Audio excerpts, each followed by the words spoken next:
Good afternoon, everyone, and welcome to our Taylor Route webinar today on managing your career as General Counsel. I'm Georgia Morgan-Wynne. I lead our commerce and industry practice, and I am co-chairing today with my colleague Nikki Newton, who leads our financial services practice. The role of a General Counsel has changed dramatically over the last decade, and we speak to our network every week and are often asked to advise on career moves externally, as well as what opportunities might be available internally. So we wanted to put a panel together today so you can hear directly from some of our network and ask questions. We are really delighted with the panel. Nikki will be introducing these very shortly. In the meantime, I just wanted to let you know to please use the Q&A function. We want to make this interactive, so please direct your questions to the Q&A function at the bottom of your screen and just write your question and who it is directed to. Thank you. A very warm welcome to our four panelists who have given up their time this afternoon. So thank you very much for doing that. So just to introduce Vanya Bromfield, you can see everyone's name below them. So Vanya is the General Counsel for Business Information Services and VP for Legal Operations at Smiths Group PLC. We've also got Athene Blakeman, who's Managing Director for INVE Aquaculture, which is part of Benchmark Holdings. We have Will Marek, who is Chief Operating Officer at IFX Payments. And we also have James Turner, who is Chief Legal Officer at Yaya Finance. So welcome. Thank you, Nikki. We're going to kick off with a poll, which will be on your screens now, just to get a quick temperature check of the room. So please do start voting. Are you currently looking to expand your role internally or externally? We're going to use this to form part of the discussion, so please do vote if you can. Lots coming through. We're already at 30%, so keep voting and we will share those results shortly. I think this is where we need a countdown clock, Nikki. Yeah, we do. I don't want to sing in the interlude. You could Here try. we go. Almost everyone's voted now. Just the last few coming in. Thank you. Just sharing the results. They should pop up on your screen now. Yeah, so that's really interesting, actually. So the highest percentage, so 36% of you say that you're currently looking to expand your role internally with an additional remit to the current legal role that you're in. So that will be quite an interesting topic point that we will go through in this webinar, and our panelists have got some really useful advice on how you can do that in terms of extending the remit of your role. Yeah, absolutely. I think if we come to our panelists now, Vanya, if we come to you first, I think a lot of people listening today, they may be very happy in their current company. They may enjoy working with their team. They've built good relationships, and arguably with the impact of COVID, they may be less inclined to move roles. And I think the poll actually demonstrated lots of people are looking to expand their role internally. So maybe you could start us off with how people can create opportunity internally. Sure, and thanks very much, Georgia. So I guess speaking personally from my experience, it's just about knowing what your particular strengths are and just looking for opportunities where you can sort of pitch in and being just very open generally to the opportunities that come along. So certainly, you know, when I started at Smiths, I was in a much narrower role, just focusing purely on our business information services team. And really just stuck my hand up for anything and every opportunity that came my way, helping out on a variety of different projects. And then I think through that, it also gave me an opportunity to see where my own skill sets were as well, just outside of the core area that I'd initially started to work on. I think once you do that, it gives you an opportunity, and also your sort of colleagues, line managers as well, an opportunity to really see where your strengths are. And then as and when the sort of business need arrives, then you're sort of very well placed then to either make a sort of pitch or to be sort of the natural choice then to take on certain responsibilities. So I think really just to summarise it, it's, as I said, it's just really about being very open to getting stuck in with other projects, whether those are within the legal team or outside of the team with other colleagues, and then just really being open and flexible to expanding your remit as and when the opportunities arise. That's great, thank you. James, what are your thoughts on this area? So if the next move isn't an obvious one, how do you create the opportunity? I think a really big part of it actually is making sure that you're open about the fact that you are open to opportunities. I think obviously many line managers and leaders think very deeply about their teams and their future development, but not everyone does. And I think sometimes the temptation to just assume that your line manager, or indeed other senior people, sponsors, mentors, etc., just intuitively know what's in your head. Actually, it's really important to say, I am interested in doing things. I mean, Vanya also mentioned putting your hand up for things, and I think that is absolutely superb advice. I think certainly for me, it's also been very important to actually take it that stage further and say, if those opportunities arise, think of me. And then I think the second thing is sort of expect the unexpected. The flip side of other people not necessarily knowing what's in your head is that you don't know what's going on for other people, and I think it can be quite easy to assume, and I'm sure we've all heard many times around in-house progression happening when people leave. The world is very fluid actually these days, and so there will be people doing absolutely fantastic roles, but who knows what they'll be doing 3 or 6 months from now. But actually, I think there's what that means is, don't just assume that the obvious opportunity is going to be the first to emerge, because things change. Like organisation, I mean, this year more than ever has demonstrated that anyone who claims to be able to predict the future is not telling the truth. Absolutely. Thank you so much, James. That's really useful advice. Athena, you've been at Benchmark PLC for over 6 years. Can you talk us through how you've expanded your role there as part of the senior leadership team?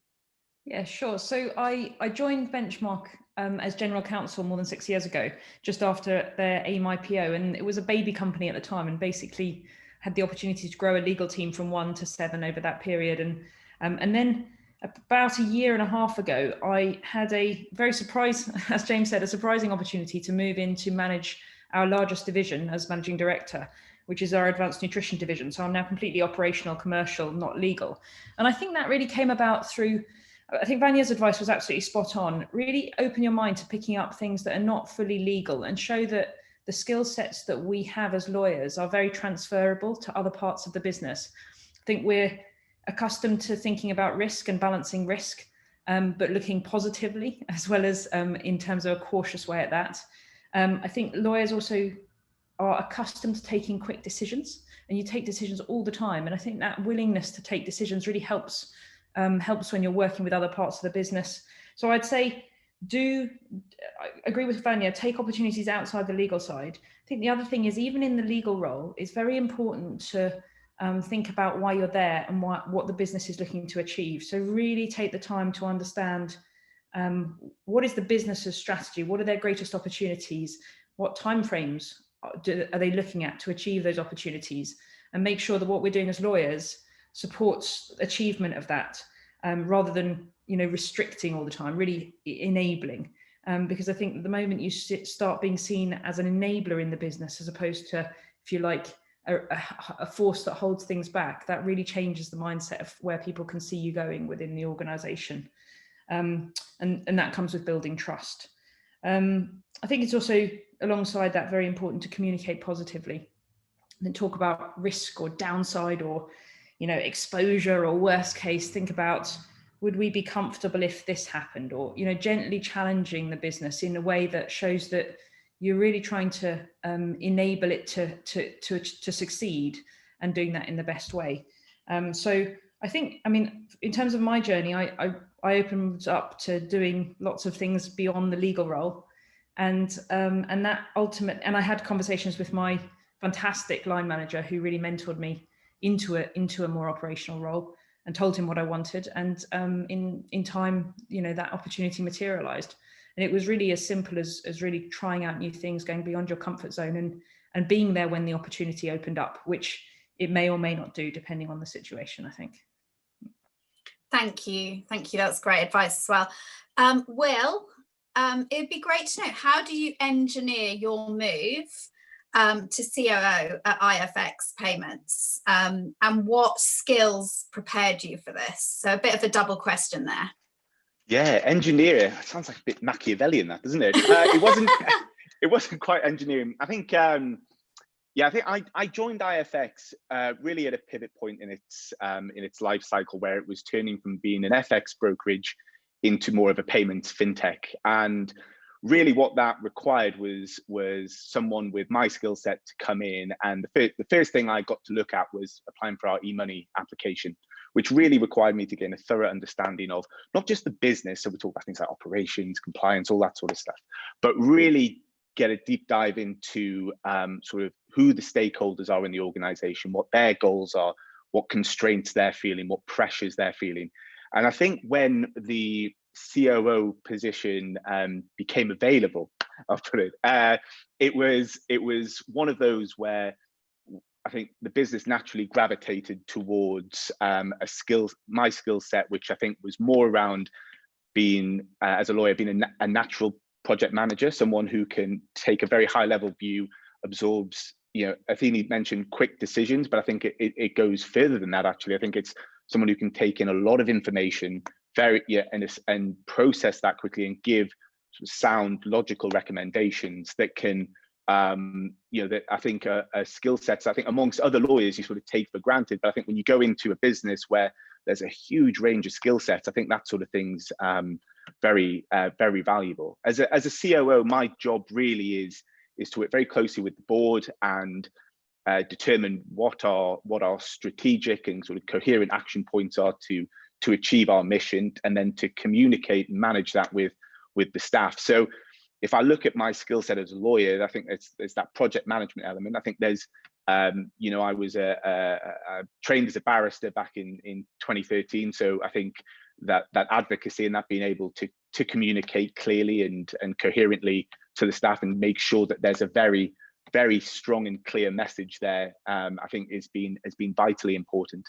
And I think to go back to Vanya's very first point of putting your hand up, getting involved in absolutely everything, and really thinking about what it is that you enjoy about the role that you're doing, and whether or not that's as a lawyer or if it's a more commercial role, and being able to say, well, these are the things that I like to do, so these are the things I'm going to be good at.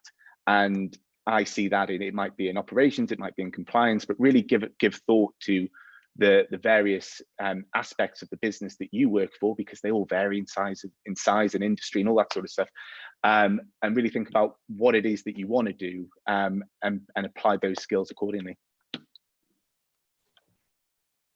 Thanks, Will. I think some common themes there, definitely, around putting your hand up, putting yourself forward. And all of you actually mentioned kind of relationships with the business, and that's something we will actually come on to shortly. Just to go back to something Athene touched on, Vanya, if we can come back to you, how can you overcome this misconception that a lawyer shouldn't be involved in non-legal conversations? So, I mean, I think for all of us, and I would imagine the case for everybody on the call anyway, that as we're sort of working with our colleagues, that actually the job of an in-house lawyer is to be more of a business leader anyway. So a lot of the conversations that I'm sure all of us on the call are having are more focused on helping to sort of run and operate the business. And, it just so happens that you're the one at the table with the sort of legal background. So, I mean, I think the thing for me is to always remain curious as well, and be sort of open to learning and sort of plugging the gaps in both your knowledge and your skill set, because that then sort of just helps propel you forward in terms of both making the case and sort of preparing the groundwork and preparing yourself to move into non-legal areas. So, I mean, I take by way of example, as I said, I'm sort of GC for our business information services function within Smiths, and obviously technology, particularly since I joined Smiths, has just exploded. So one of the things I've done is just pick up the phone and ask colleagues, sort of, I don't understand this, can we have a half an hour call each week so that I can work my way through? And that's both on the IT side, and also, you know, I think we've all spoken about things like project management skills. I work very closely with project managers. I've been on courses with the project managers as well in sort of former roles, so that actually I understand that we're talking the same language. So I think all of those are sort of things that, you know, that there's a plethora of information on, whether it's LinkedIn seminars, on, you know, internet, Google, whatever. I just think that you just need to arm yourself with the information so that you can talk the same language as your colleagues. You understand the sort of business drivers around what they're doing. And as I said, if you don't know, ask, because I think people are more than happy when you do ask to sort of take the time to sit down with you. And, you know, everyone loves talking about themselves and things that they're passionate about. And it's just, as I said, just really arming yourself with both the business knowledge as well as the legal knowledge as well.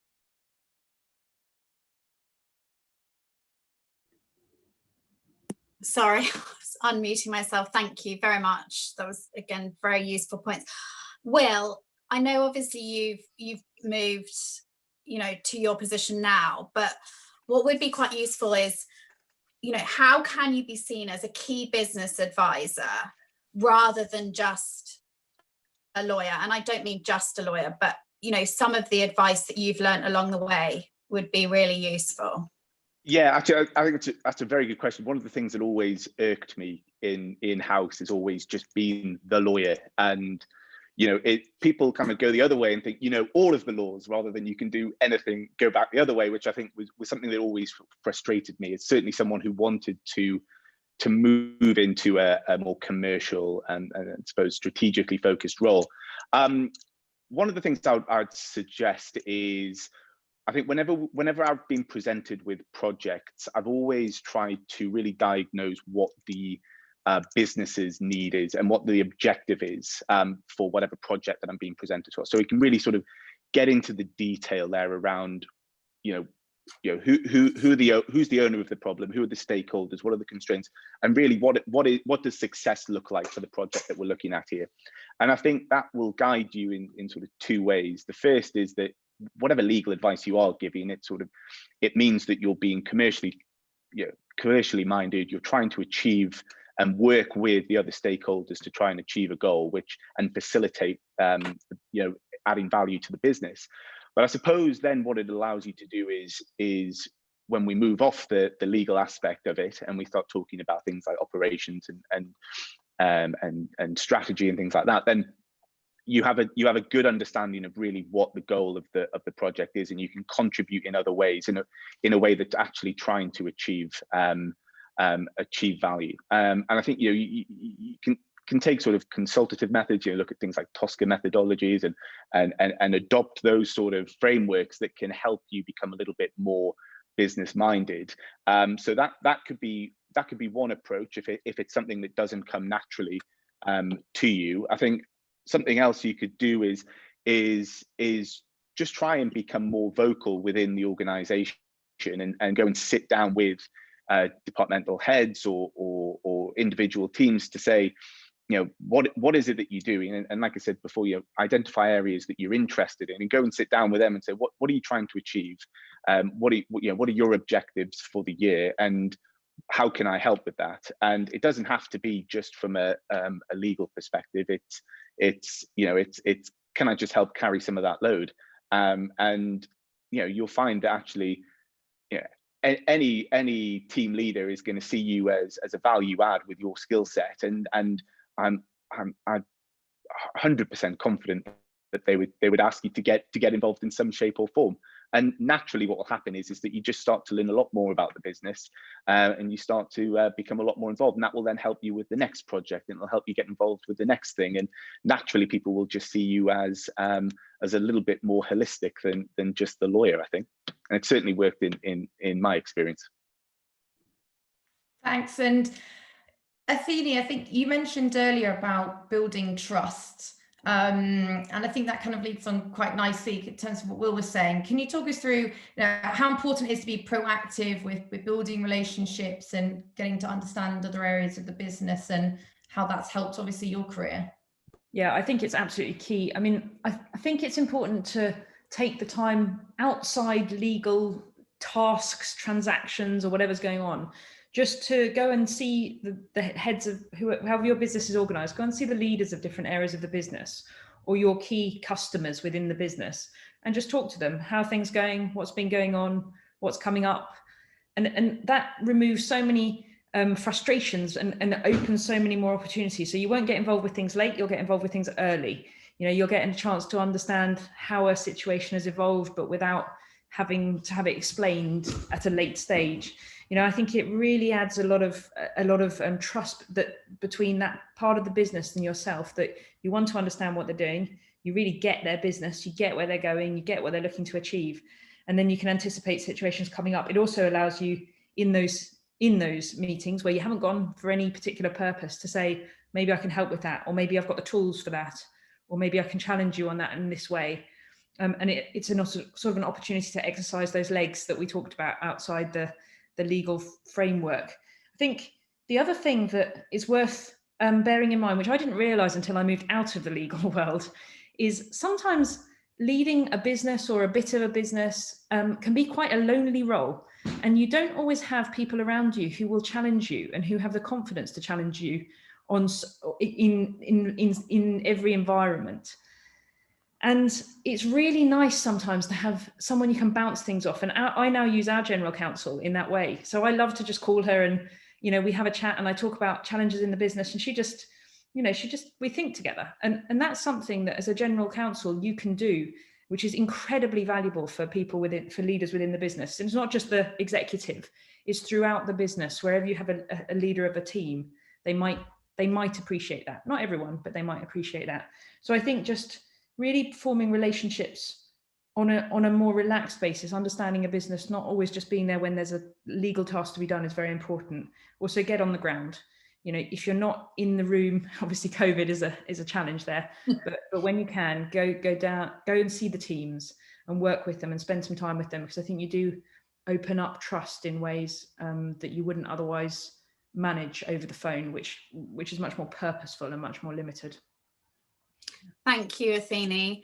So James, given your experience, how can you build a network in large organisations versus smaller organisations? So I know you've worked in large organisations and obviously your role now as well, so you probably have some good advice surrounding that. Yeah, I mean, it's Athene was spot on with a lot of what she was just saying, but certainly for my career, in terms of the contrast, I spent many years at Barclays Bank, which, if it were a law firm, would be a top 10 global law firm in terms of numbers of lawyers.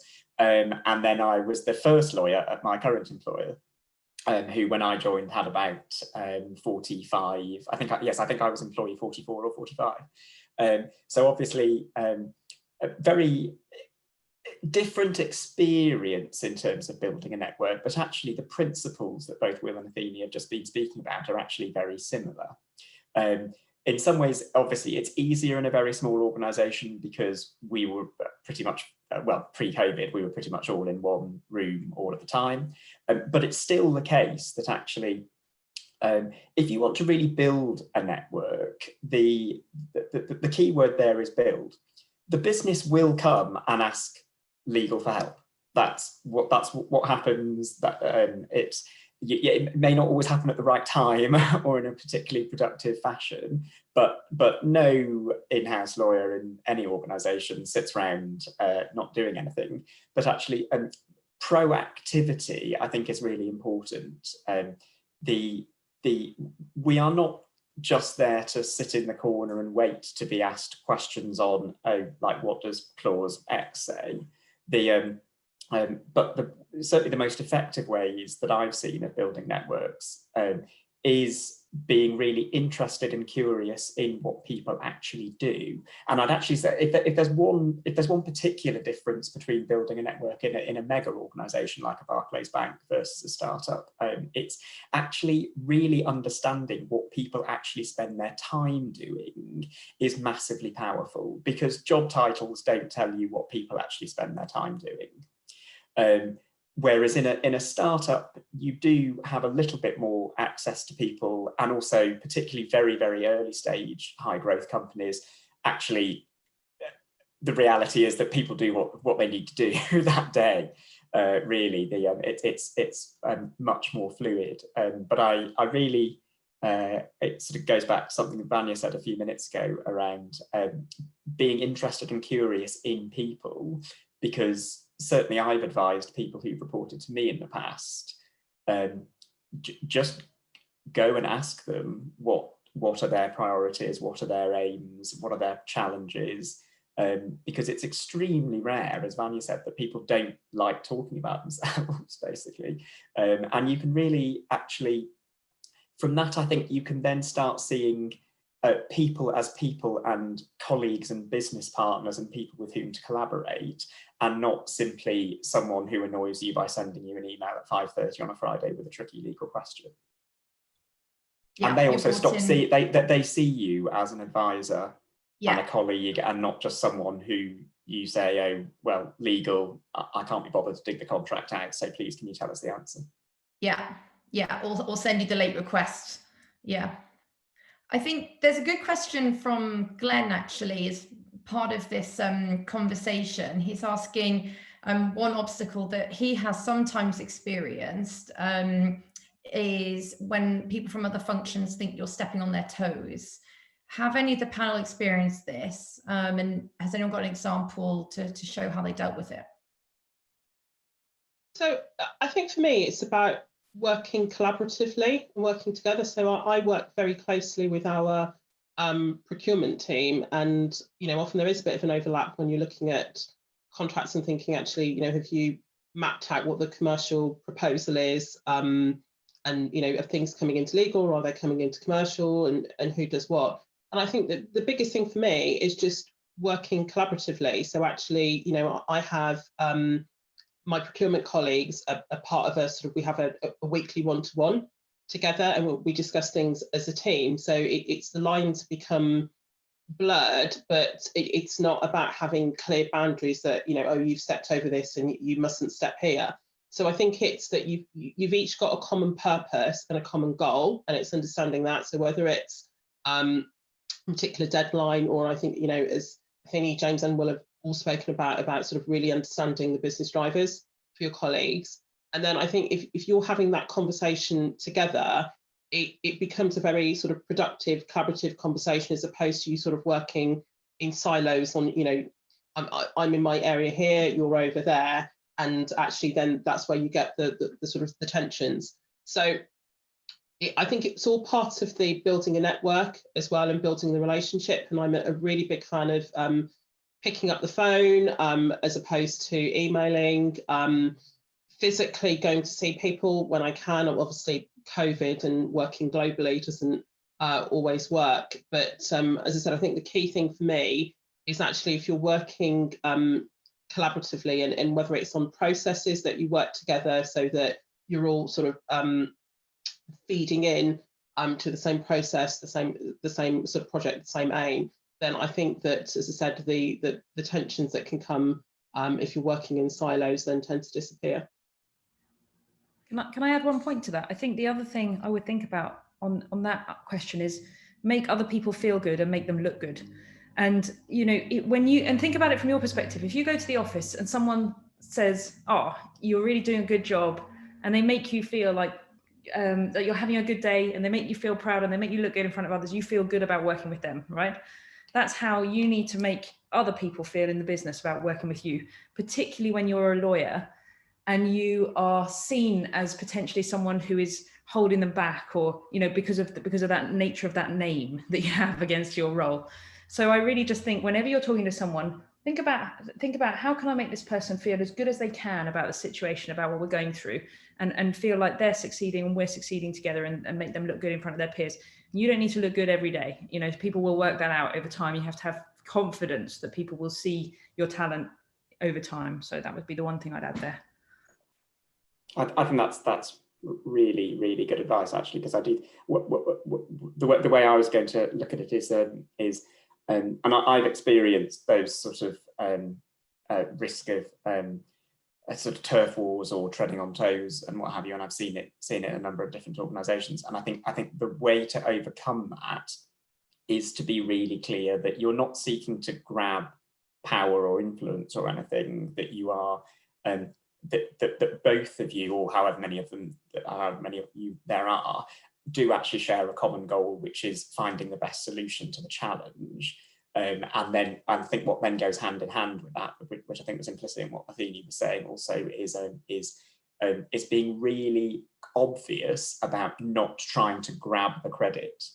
And I think generally, if you then establish a really great personal rapport with the individuals with whom that might be an issue, then in my experience, generally, if you do have a good personal rapport, they're much less likely to interpret your intentions as, or rather, they're much more likely to see their intentions as, this person is an ally and a colleague of mine, I welcome their assistance, as opposed to hands off legal, like this is me. Yeah, and on looking at it on the other side, there's a question that's come in around kind of being too involved in non-legal matters, and you know, should they be concerned that the business might feel this is an indicator that the legal team is overstaffed? I wouldn't worry about looking overstaffed. Like James said earlier, I think there's a requirement for in-house counsels to be very proactive, and I don't think, and I'd agree with what he said before about there's no one who's twiddling their thumbs. I think what I would say is that I would think about what your skill sets are and where you genuinely think you can add value to the rest of the business, and actually give careful thought to that. Because if you look like you're just sort of spraying the gun and going everywhere, I think you're right. I think it will look like you're looking to make a move, or you're not that interested in what you're actually there to do.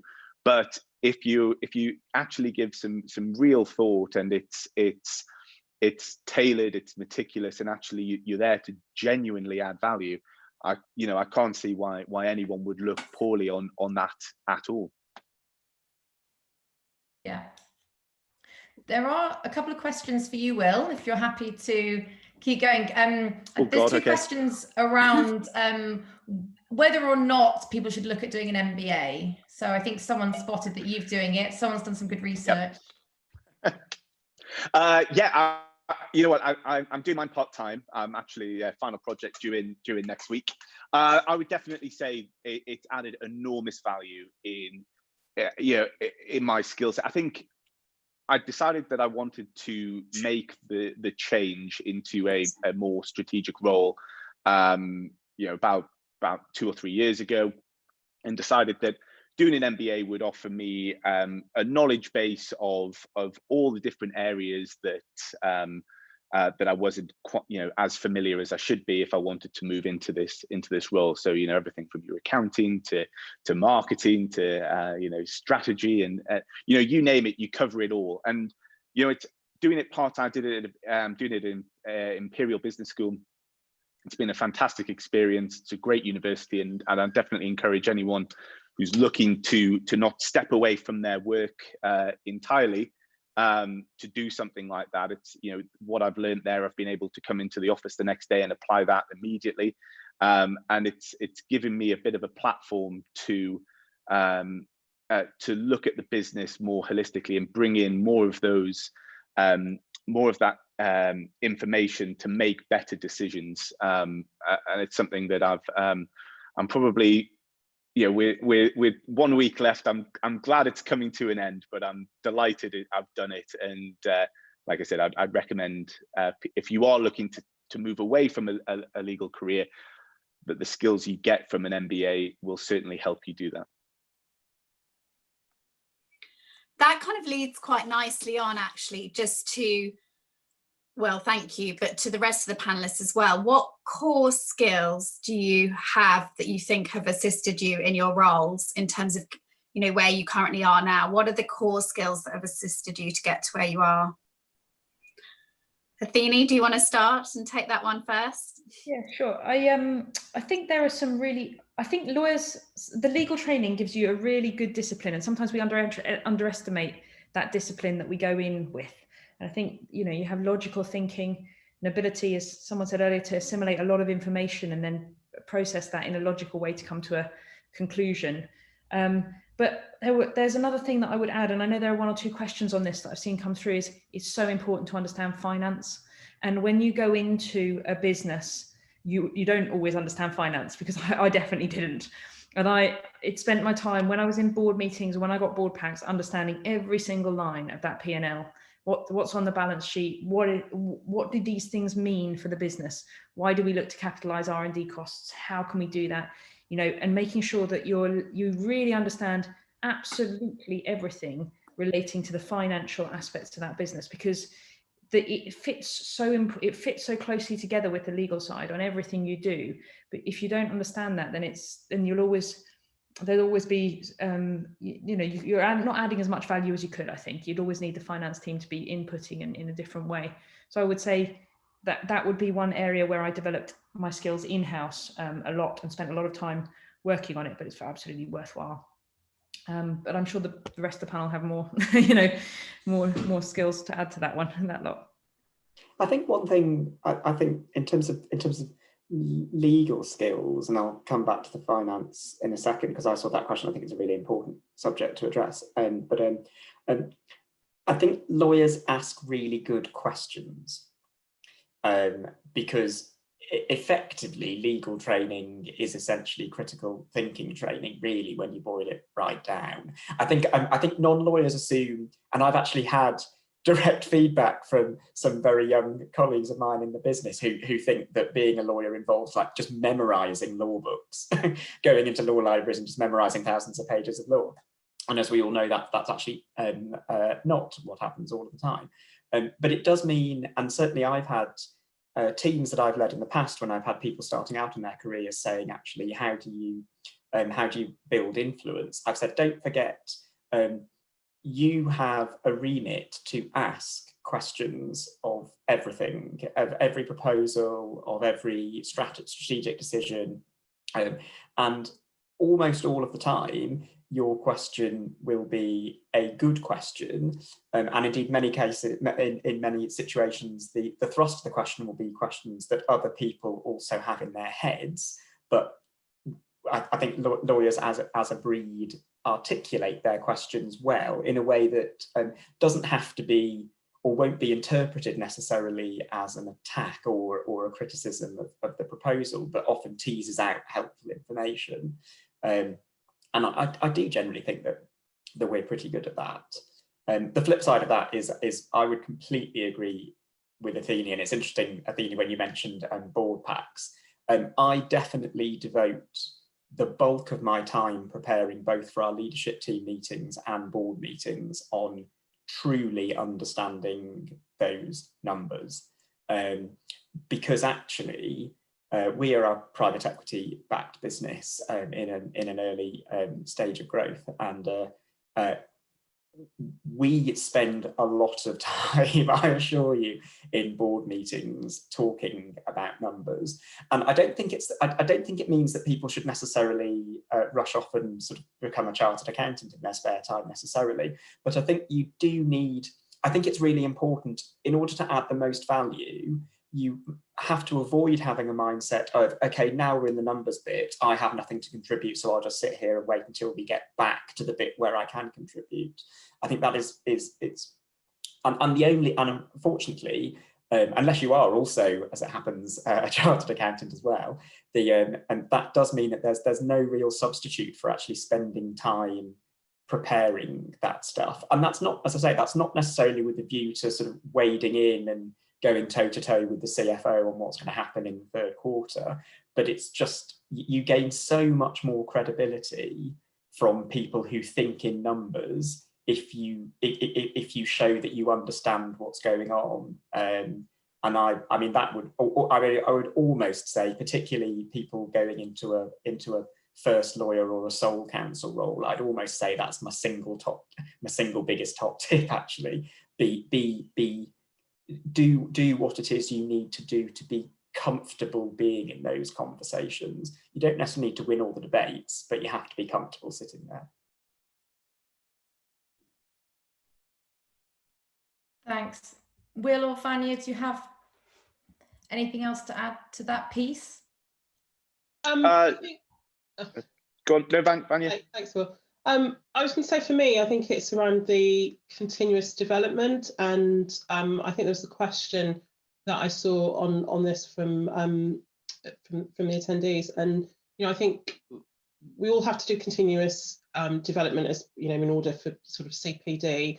And I think the thing for me is just continuing to do that on the business skills side. So, and to understand that it's an ongoing work in progress. So I've definitely seen, particularly if I look at sort of project management techniques and practices, that I've definitely seen that that's developed over time. And so one of the things I do try and do is just to keep myself updated with, how the project management team and that side of our business is operating and the methodologies that they're using. And I think, again, it comes back to building those relationships and asking the questions as well, and asking and sort of trying to tap into everybody's knowledge.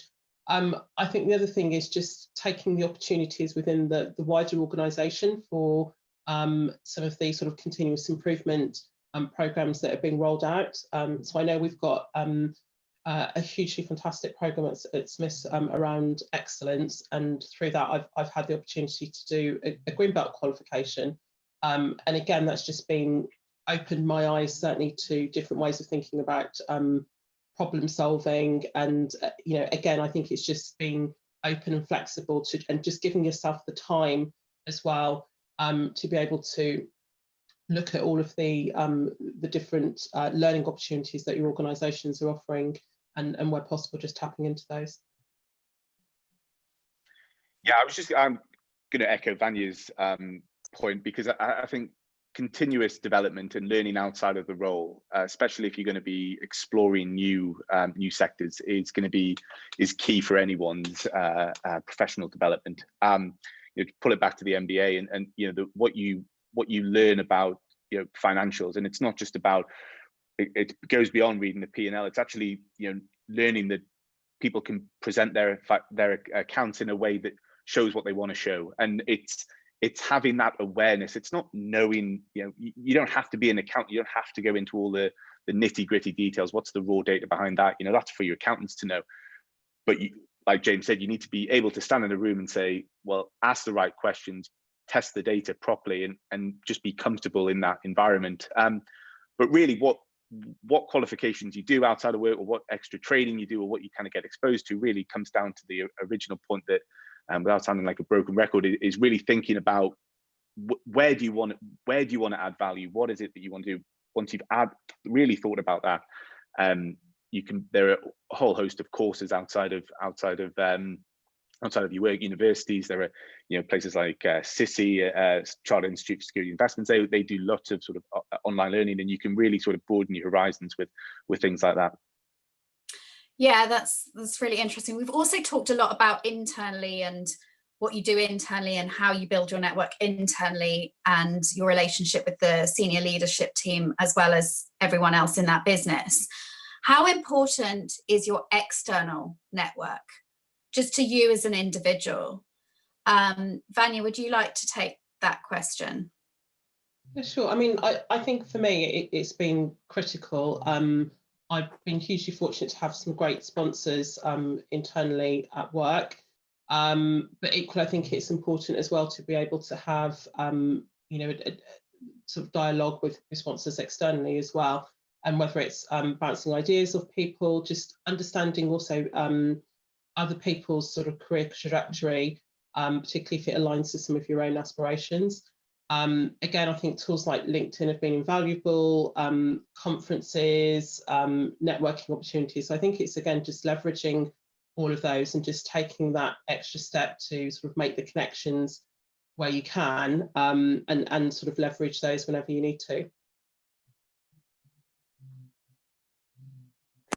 Does anyone on this panel have a mentor? That's definitely come up. Does anyone had a mentor in their career? I have about 5 that I call upon for different qualities.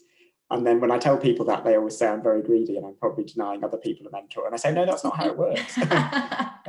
I'm really passionate about this, and I mentor other people. I think it's I sometimes think that some people think that mentoring was some kind of buzzword that was invented, but really all it's doing is reflecting what effectively always happened in people's careers. And I think it's also important to recognise the difference, but also the importance of both mentors in the sense of people with whom you can discuss how you fill gaps, what kind of opportunities you should be looking for, but also sponsors. And I think by sponsors, I mean the people who don't have to be lawyers, can be anyone really, but the people who will champion you. And sometimes those people can be the same people. I've certainly had one very good experience with one particular individual who both remains a critical mentor to me, but also at various points earlier on in my career effectively was in rooms at a situation where I was then not senior enough to be in that room, and who would say that James would be a good person to take this forward. So yeah, I mean, I swear by mentors, believe me. Thank you. I think we've got time for one just quick question each. So if we go to Vanya, how have you brought personal objectives into your career planning? So I think one of the things for me is that, you know, we've got a sort of very and fortunate to have access to a really sort of mature and effective talent team at work. But I think one of the things for me is just trying to find the development opportunity in your day-to-day work.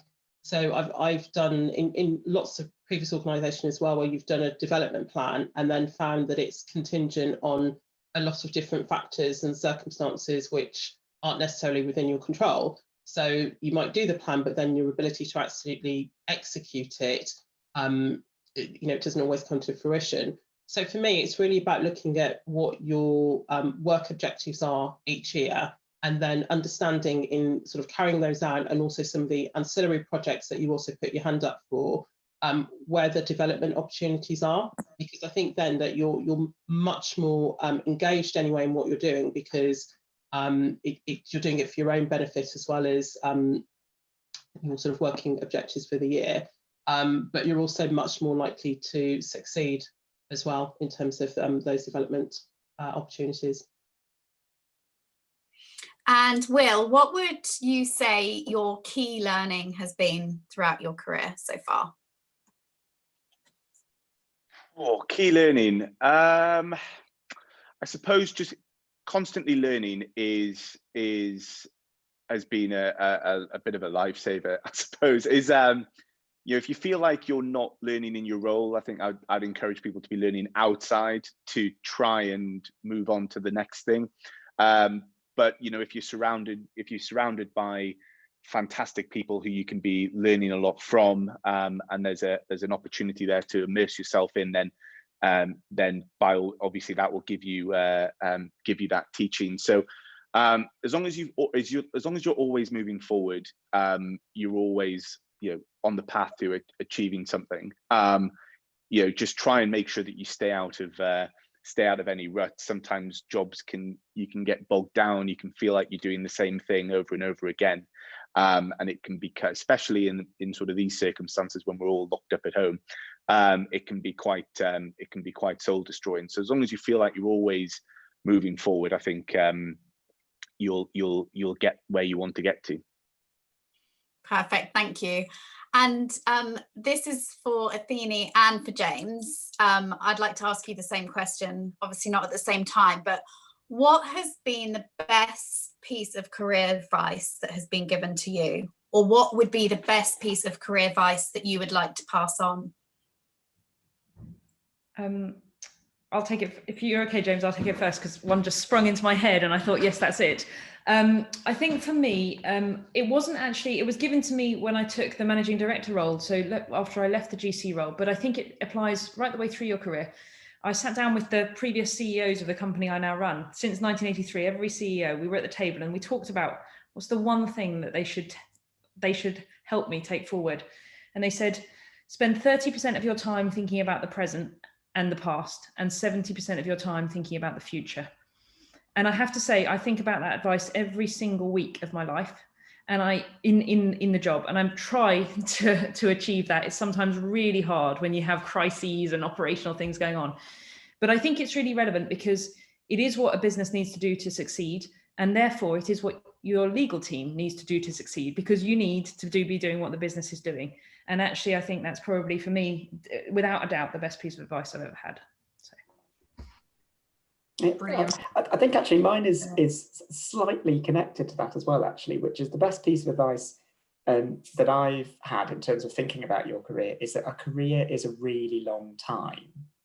And I think the particularly I think the relevance of that is that particularly the way that sort of entrance to the legal profession, say in big city law firms, and people talk about like having up or out structures, and you need to have applied for partnership by this time, I think gives rise in not everyone by any means, but in some people, to this idea that everything has to arrive like right now, whereas actually it is a very, very long time, and probably getting longer as we pass through the years. And the context in which that advice was given to me was very much about like that. And it sounds trite and obvious, but actually it is a really important lens to apply to things, which is one, you do have to exercise a bit of patience and flexibility at certain times, but also it is really, really important at a sort of macro level that you're doing what you enjoy and that fulfills you, because, and I suspect the legal profession is full of people who are not fulfilled by their roles, but certainly I think that where committing yourself to that for decades, say, is a one-way route to complete burnout. So I a bit like Athene, I think about that.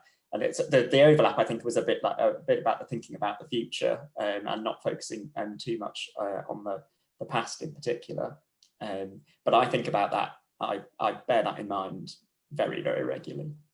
Thank you, James. I think we have run out of time now, or running out of time. So, and we have suffered one technical glitch, but we've got past that. So thank you to our panelists for giving up your time and for your really useful insights. I'm sure everyone will agree that it's been really useful listening to your careers and your advice that you've given.